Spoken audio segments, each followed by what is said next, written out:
дар деҳаи деҳқонободи шаҳри ҳисор низ маҳдудияти барқ ҷорист, вале хонаи Мавлуда Ахмедова бо барқ ва оби ҷӯш таъмин аст, зеро ӯ дар ҳавлияш системаи офтобӣ, обгармкунак ва ошхонаи офтобӣ насб кардааст. қаҳрамони 70-солаи мо мегӯяд, ки нерӯи офтоб бояд самаранок истифода шавад. маркази экологии ҷавонон дар шаҳри душанбе ҷойгир аст. роҳбарияти онҳо бо деҳқонҳои мо, бо занҳои панҷ деҳаи мо корро амал мекунанд. яке аз нишондодҳои беҳтарини онҳо истифодабарӣ аз нерӯи офтоб аст, барое ки офтоб дар Тоҷикистон ниҳоят басамара аст. оилаи қаҳрамони мо бо истифода аз нерӯи барқароршавандаи энергия чанде аз мушкилиҳои рӯзгордориро, ки аз барқ вобаста аст, эҳсос намекунанд. системаи офтобӣ насб кардаи онҳо ҳам рӯзона ва ҳам шабона хизмат мерасонад, зеро он аккумулятор дорад ва нерӯи барқро барои шаб низ захира месозад. хонаи онҳо доим бо рӯшноӣ таъмин аст, телевизион тамошо мекунанду телефонҳояшонро қувва медиҳанд, об гарм мекунанд ва чой меҷӯшонанд. оташдони офтобӣ вобаста гармии офтоб аст, байни 20-25 дақиқа ба ҳамин об меҷӯшад. хӯрок байни 1 соат 1.5 соат ба хӯрок пухтан мумкин, компот кардан мумкин. тобистон бо беҳтар аст, хубтар аст. ҳозе ки баҳор аст, дар офтоби гармӣ, дар офтоб гарм бошад, самаранок истифода бурдан мумкин, ҳама чиз кардан мумкин аст. ба мо боз як тӯҳфаи дига кардан термоси офтобӣ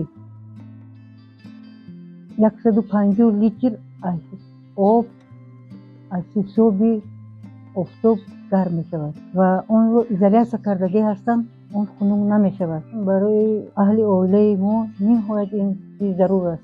оби гарм ҳама вақт ҳаст ва барои хӯрсабох шудан, обозӣ кардан, ҷомашӯӣ кардан барои мо фоидаи ниҳоят калон дорад. хуб ба мо панелҳои офтобӣ доданд. инам мана ҳозир хусусан вақти барқ пурра амал намекунад, соатҳои муайян кор мекунад, ин барои мо фоидаи калон дорад. якум ки телевизион тамошо кардан мумкин, заряд мондан мумкин.